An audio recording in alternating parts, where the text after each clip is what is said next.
Hello and welcome to Sheffield Live. My name is Baillor Jalloh and this is African Voices.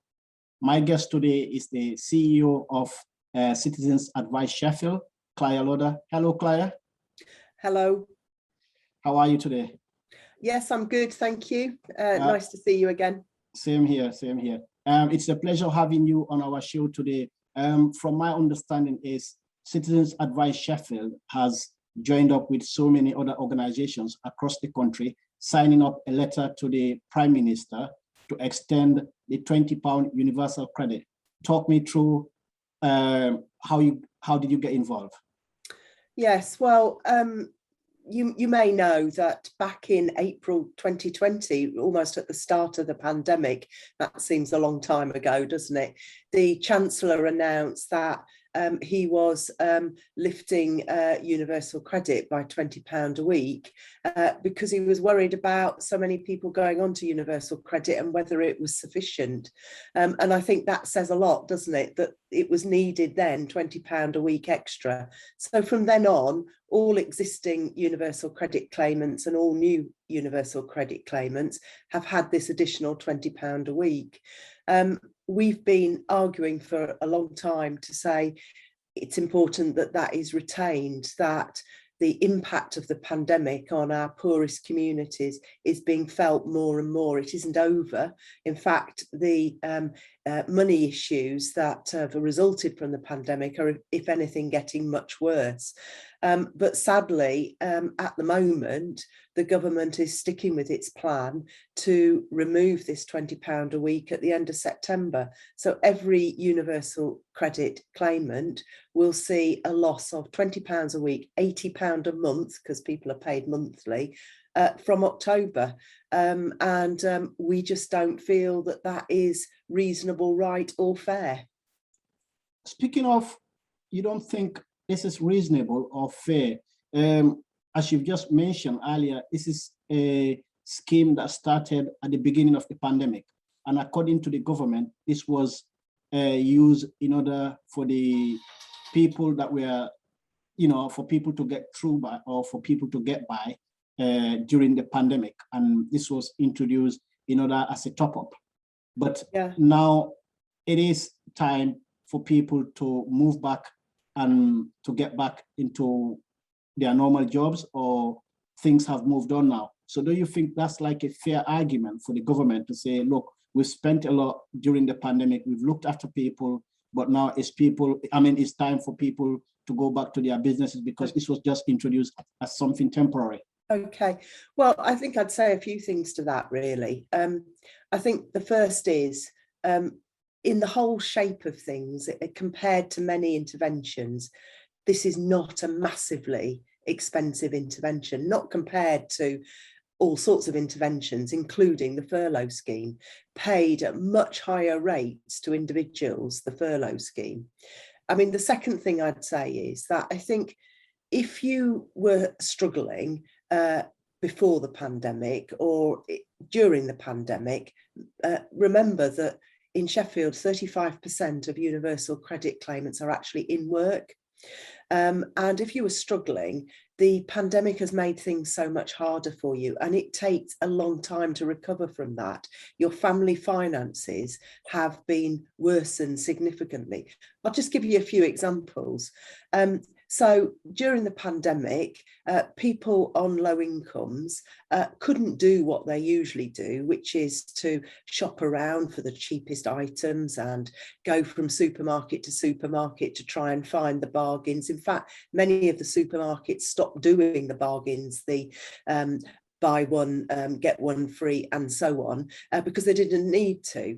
People during the pandemic couldn't do what they normally do, which is to rely on family and friends sometimes to feed them, to go for Sunday dinner, whatever it is, because people had to be isolated. And on top of that, we've seen that people have lost their jobs, have had sudden changes of income. You can't just recover from that just because it's been announced that we're no longer in lockdown. This is going to take, for many poorest communities, years to recover from. I mean, I think the second thing I'd say is that I don't know about you, but if I'd have had an increase in money more than, well, 18 months ago, I would have got pretty used to that level of income, particularly if I'm spending all my money every week or every month on essential items like food and fuel. I wouldn't be thinking, oh, that's great, I've got a £20 a week extra, and when that goes, I'll be fine. I would get used to it. And what people are telling us, and we've done in-depth interviews with a group of our clients just recently, asking them, what's this going to mean to you? What has it meant to have the £20 a week, and what's it going to mean to you if it's taken away? And the sorts of things that people have said to us are, well, you know, £20 a week is worth a week's food for my family. And without that £20, I'm going to be short of a week's worth of food in the month.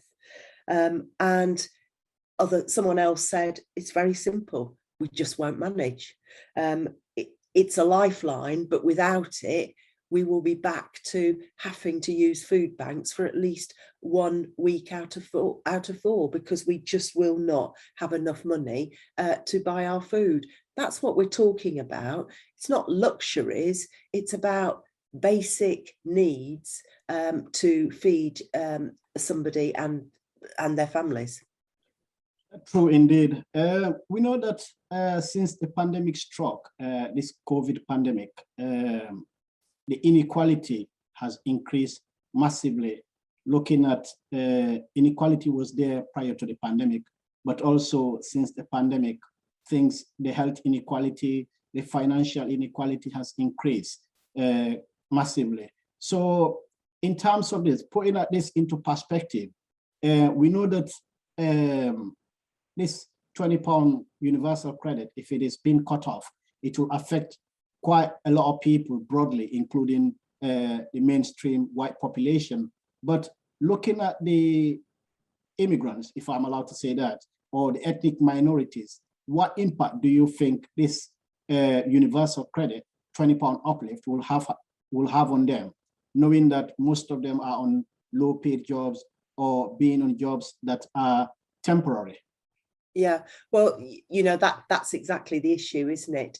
We know that the pandemic has had a disproportionate impact on Black and minority ethnic communities. We see that, and we know that to be true. We also know that a higher percentage of Black and minority ethnic people work in low-paid jobs and are more likely to be on universal credit. So if you're in a low-paid job and you're on universal credit, this is equivalent to over £1,000 pay cut per year. And so we know that's going to have a big impact. We also know that employers during the pandemic were more likely to end very quickly temporary jobs, were more likely not to employ people in the hospitality and retail trade, all of which are very important places of work for Black and minority ethnic communities, and also lower paid self-employment, and all of this has been disproportionately impacted during the pandemic. And I think the other issue that I would raise is that we are really worried about whether people who are on universal credit really understand what's about to happen. Citizens Advice nationally did some work recently. It suggested that as much as half of the people on universal credit were not fully aware that in October their benefit was going to be reduced.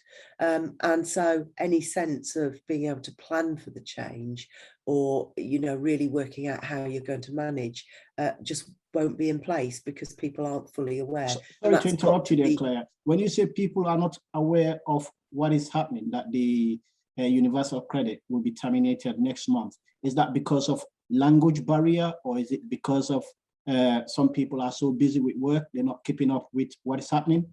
Well, as I understand it, the Department of Work and Pensions have informed people in two ways. They have put notices on what's called People's Universal Credit Journal, which is an online journal. But for some people, particularly those with language barriers, they will have made a telephone claim and won't have an online journal, or won't be accessing it, so won't necessarily have seen that.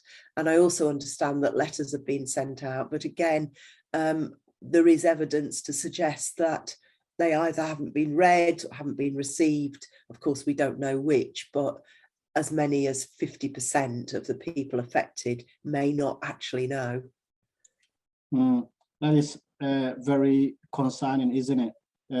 Knowing that most of the people or families that will be working really, really hard, and losing this £20, as you mentioned earlier, is quite a lot of money looking at it in a month, especially the fact that in October again, there will be a rise in electricity bills, and that also came in, or will be coming in at a time when things are really difficult for families across the board. But Yep. In 2016, when the Tory government came into power, they said their mission was to tackle the burning injustices that is happening across the country. Do you think they are shifting away from that, looking at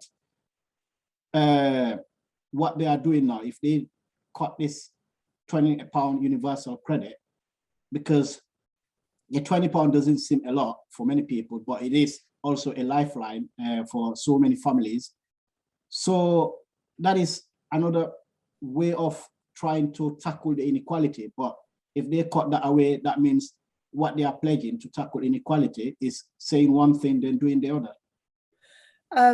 I'm not sure about that really, except to say that the government has made a lot of statements about its levelling up agenda, and saying that particularly in the north, that economies and places like Sheffield must be supported, and its communities must be supported to level up. And I don't know how this sits with a levelling up agenda, because it seems to me that this is going to hit both the poorest communities, but also the poorest areas. So for somewhere like Sheffield, with its nearly 50,000 people on universal credit in the city, 1 in 8 of the working age population, Sheffield's economy is going to lose an annual estimated amount of 43 million. And I don't know how this sits with the levelling up agenda. It doesn't seem to sit very comfortably. And what impact do you think this will have on the local economy itself, on the Sheffield economy? Like you said, if £43 million is lost every year, that would be quite a lot of money, isn't it? I'm no economist, but what I do know is that poorer people spend money that they've got quickly and locally. That's what we know. We know that generally they're not in a position to put money away, and they don't tend to spend money out of the city. So this loss of universal credit in the city must impact on Sheffield businesses. I don't see how it can't. I believe most of the universal credit claimants claim universal credit because many of them will be on low paid jobs and not earning enough. So if this universal credit is cut off, as you said there, will have a major impact on families. What do you think should be the other solution here if the government is insisting they are still going along with their proposal or with their statement of saying, look, this was just there for as a temporary means? Well, it's hard to come up with a solution. I mean, of course, I want people to feel able to access information and advice to make sure that there's no other benefits that they can claim, that they've maximised their income. If they're in debt, that they get help with managing their debt. If they're struggling to pay things like rent or council tax, they seek help.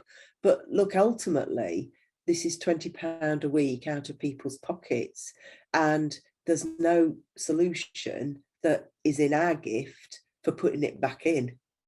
So it's very hard to give people really solid hope about what can be done, because this is a reduction of income, whatever way you look at it. We know during the pandemic, the government have been really, really generous in giving out packages, like you said, with the follow scheme, and also giving out a package to those that are also self-employed. But my question here to you now is, if the government decides enough is enough, that they cannot continue with it anymore because probably they cannot afford it, I'm not here to defend them. What do you think? Is there anything that you think local authorities can do, looking at us being in Sheffield with 50,000 claimants? Is there anything that you think the council could play a role here? Well, I think the council work very hard in the city, and work both, through its own services and supporting the services of the local voluntary sector and the charity sector. They work very hard to try to offer the support they can to their residents, and we're grateful for that. But again, ultimately, the council is not in a position to make good this sort of reduction of income. 43 million across the board, of course, is not something that the council can really influence. All really that the council can do is firstly make any representations it wishes to the government about this, and secondly make sure that it does everything it can to support people who are facing poverty, either by supporting them through their own schemes like council tax benefit, or supporting charitable support such as food banks. But as I said before, this is £20 a week out of people's pockets, and that can't be made good locally. And I was looking earlier, most of universal credit claimants are also single women. Yes, there are families out there claiming universal credit, but also single families are the most people that are on this universal credit. What impact do you think this can have on households as well, where there is only one parent working? Well, the big thing is that it's going to increase poverty. The latest statistics, as I understand it, is that 33% of Sheffield's children are living in poverty already. And 33%, so that's a third of all Sheffield children, are officially living in poverty. And we know that poverty affects their life chances, their health, their education, and all of those things. And this reduction in benefit must result in an increased number of children in poverty. And so that's the impact. I'm afraid it comes down to the real basics, that when you're on universal credit, you struggle to cover your family's basic needs. What I mean by that is food, fuel, and housing costs. And a £20 a week reduction is significant and will impact on those costs being covered. So I think you can see what the impact will be. Definitely.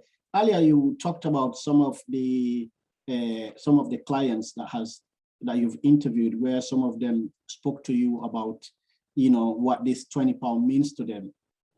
I'm just wondering, as a charity, have you seen the differences of people coming to you in terms of like ethnic minorities as a result of this since the pandemic struck?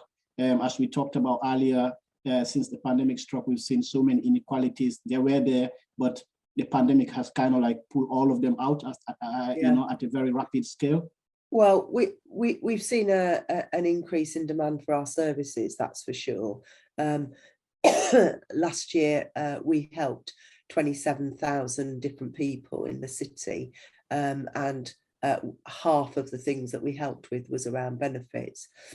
And almost a third of those people were from a Black or Asian minority ethnic community, and almost a half had a long-term health problem or were disabled.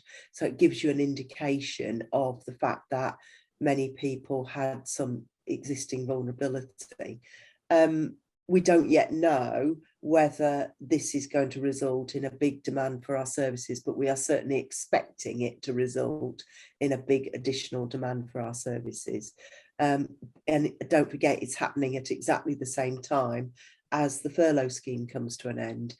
And again, we don't know, but we are anticipating that this is going to mean large numbers of job losses, because there's still many thousands of people on the furlough scheme that it's unlikely are going to be brought back into work. From previous experience, do you think your charity is well equipped to cope if the demand increases? It all comes down to resource. Do we have enough people answering the phone? Do we have enough people able to advise people on benefits? We try to maximise the resource we've got all the time. We get support from lots of different places, but can we meet all our demand? No, we can't. In terms of support, I understand you might not be the only charity that will be giving out support to people. So is there any advice you can share here today in case if people find they are unable to get through to citizens' advice? Is there any other charity that you can refer them to? Well, there are some national charities that deal with both. I mean, it depends sort of what the specific issue that people want help with, but Step Change deal with debt issues. There's National Debt Line. If people have access to the internet, the Citizens Advice website gives a lot of good information about benefits and what you can claim. So yeah, but please, you know, people feel free to contact us.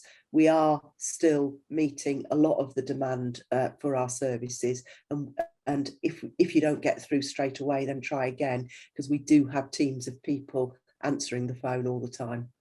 I want us to talk about some of the common problems that you are facing at the moment. What are some of the most common problems that people come up to you with? Obviously, universal credit would be one.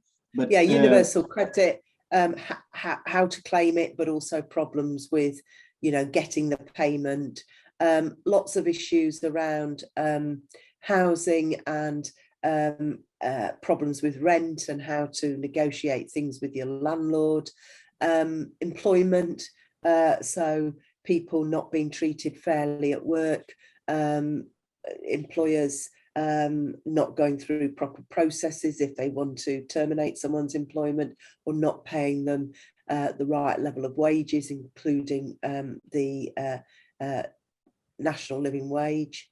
Debt, an increasing amount of debt, so where people are struggling to manage the level of debt they've got, unsure about how to manage it, you know, how to make the repayments in arrears and so on. Those are some of the areas. The final one I'd say is a whole raft of welfare benefits issues, including universal credit, but other things as well. Lots of issues around disability benefits, claiming disability benefits, getting refused disability benefits, needing to appeal that, and also people facing discrimination where they've been treated unfairly, even harassment and hate crime. Speaking of discrimination or people not being treated fairly, we saw last year Sheffield City Council launched the Race Equality Commission, which is still going on. I'm just wondering, as a charity, what's your take on the overall project? Well, we certainly contributed to it. We, you know, I've presented information to it, and overall, I was very pleased that Sheffield had taken the initiative and decided to shine a light on inequality and racism in the city. I obviously don't know what its findings are going to be and whether it can make a difference. But from my perspective, shining a light on the inequality was very important. And the inequality that we are talking about here, I believe inequality in education, inequality in health, and inequality in finances, these are all inequalities that are very massive that the council will need to look at. Well, absolutely. And for far too long in the city, I think that many Black communities have felt marginalised and not engaged in decision making and being able to influence the outcomes. So if the outcome of the Race Equality Commission is that some of that changes, then that will be a good outcome as far as I'm concerned. And speaking of good outcomes, we know since the pandemic struck, yes, it's been really, really tough for families, but in the other end as well, this has resulted into so many inquiries happening, and this might come as a positive thing down the tunnel. Yes, you've got to see the positives, haven't you? And as much as all the terrible events and heartache that led to Black Lives Matter, it's still a very positive thing to see Black Lives Matter, and we should all, and certainly my organisation is committed to being influenced by it and to do things differently in the future. And let's talk about your organisation here a little bit. Yes, indeed, you mentioned earlier that some of the challenges that you face is whether you're going to get enough resources in order to be able to help the people that need your help. But apart from that, how are you finding things with your organisation? Well, we're fortunate as a charity that we do get a lot of support from different places, different contracts, different grants. But like so many charities, just at the time that we are facing a lot of demand for our services, we always have to be putting a lot of resource into bringing in the money to pay for the resources. And so, it is a challenge as there is a grip on financial spending, and I think we can start seeing this at a national level, that there is some suggestion that there's going to be tax rises and restrictions on public funding. It's so often the charity and the voluntary sector that get hit by that, because we're completely dependent on contracts, grants and gifts. And as things get harder, it tends to be harder to fund our services. So it is a challenge, and we work hard to overcome that. And coming back to the universal credit that we were talking about, just last week, we've seen the devolved governments of Wales, Scotland and Northern Ireland all writing to the Prime Minister to continue with this £20 uplift. Are you hopeful at all? I'm always going to be hopeful because we're certainly campaigning locally. Sheffield MPs are, most of Sheffield MPs are campaigning. I'm always going to remain hopeful, but I also know that the nearer it gets to October, the less likely it becomes that we're going to win this campaign. But I'm going to remain hopeful and say, if we can get more and more people's support, if we can get more comments made on social media, more interviews like this, look, we still are in with a chance of getting this reversed. And we just got 4 weeks approximately left before the deadline reaches. In terms of that, we've seen the government has made a lot of U-turns since the pandemic struck. And as you said there, yes, it is getting nearer, but there might be a U-turn, knowing that there are now some conservative MPs and think tank that are also putting pressure on the government.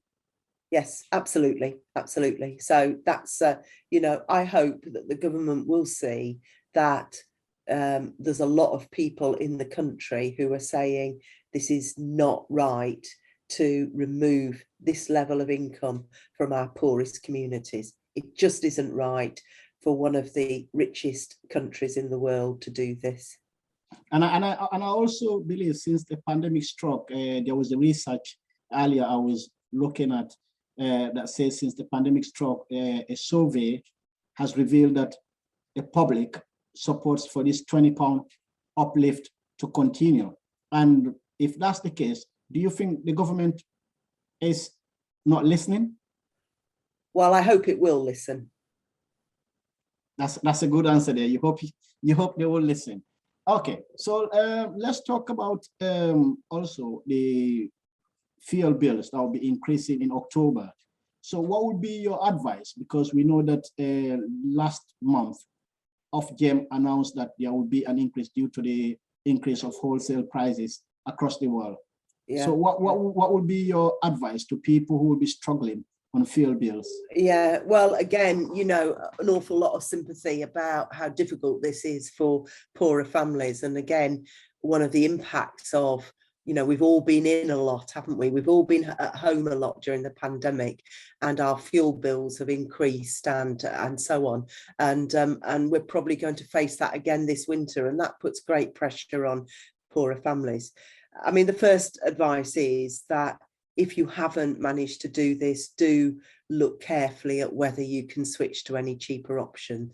There are ways of switching that aren't too difficult to do now. You can go onto Citizens Advice website and find a switching tool, and it will put you onto the cheapest tariff that there is.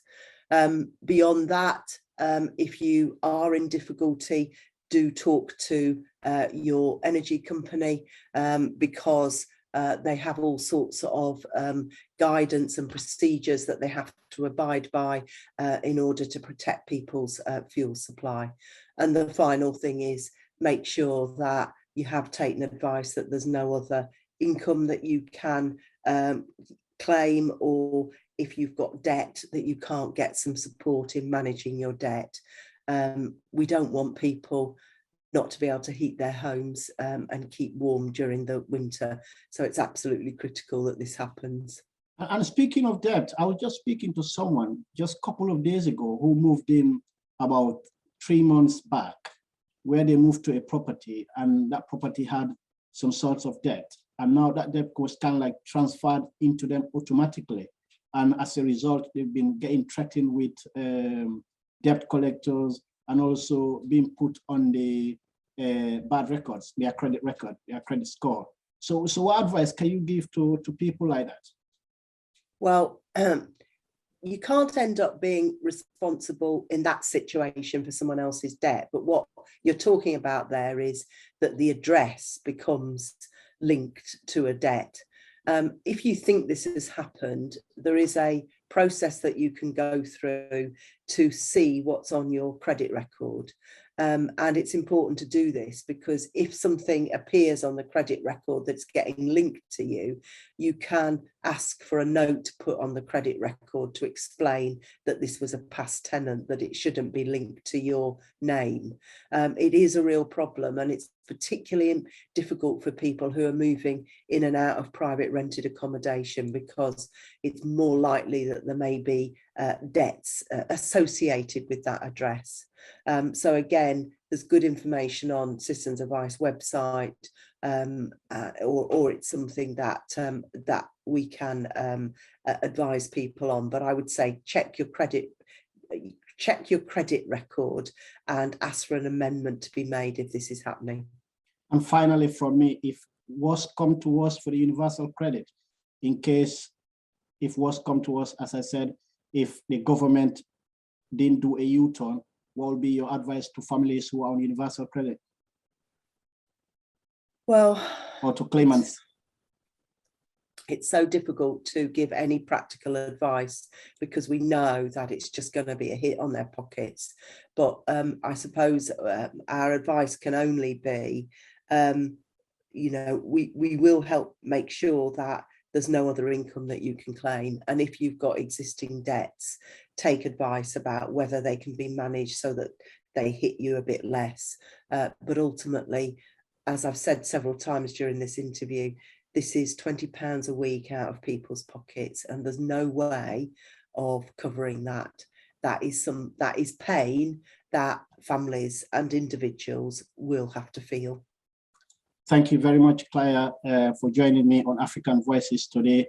I really appreciate you taking your time to speak to me about this very, very important subject, things that is very, very important to many people across the country. We hope that there will be a U-turn on this. Yes.